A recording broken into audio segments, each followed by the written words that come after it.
advocates and organizations and just people that are out here today, especially one at Hold Up St. James Infirmary, Poor Magazine. There's a lot of people with a lot of love and a lot of organizing history out here, and as has been stated before, that's what we need. But I was asked to come here today to speak on behalf of the Idris Stelly Foundation, and for those who don't know about Idris Stelly Foundation, we've spent the last roughly 2 decades working and supporting families and victims of police, terror, and state violence. But I'm actually going to take off, and I also am a member of Poor Magazine, but I'm going to take off all the organizational hats right now because I think there's something deeper that needs to be addressed. And that is that the people most impacted by this, and let's be very clear about it, state violence, are people whose names are largely unknown and unspoken and unsung. So I don't think it's appropriate for titles right here. And one of the, and notwithstanding, like folks from St. James, I know there are a few folks out here, but one of the primary reasons why there are not more people right here, right now, who are currently using in the Tenderloin, or who are currently out on the streets in the Tenderloin and in these neighborhoods, one of the reasons there's not more people here right now is because life is that hard when you are in that position. And there is no energy or time to turn up for gatherings such as this. Right now I want to speak as someone who gratefully is not right now, but who formerly has been homeless. I want to speak as someone who gratefully is not right now, but has formerly used drugs in the Tenderloin.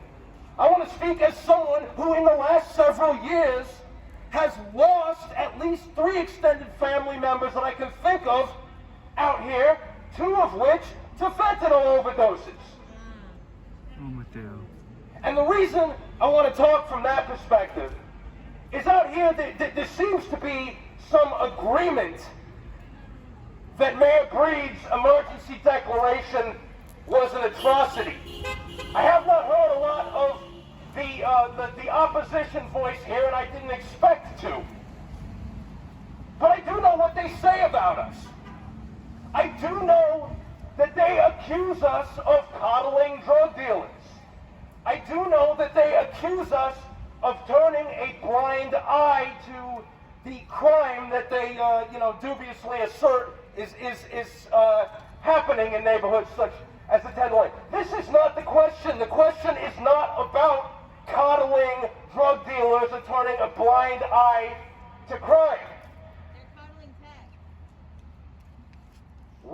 This is nothing theoretical about this.